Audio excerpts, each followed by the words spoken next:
Siamo alla fine dell'Ottocento, primi del Novecento. Prima ancora, prima del 1880, invece non c'erano quei numeri che c'erano, che adesso vi ho fatto vedere qua.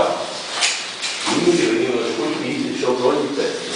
Ogni pezzo di questo cammino ha un numero o una lettera e un numero identificati per identificare. Questo fino al 1880. Ecco, qui per esempio sono stati invece più bassi, vediamo insieme, sono stati approssimatamente. Però vede, c'è qualcosa che arriva fin qua, e qua non è molto distante da qua. Tengo presente il cammino enorme, questo non vediamo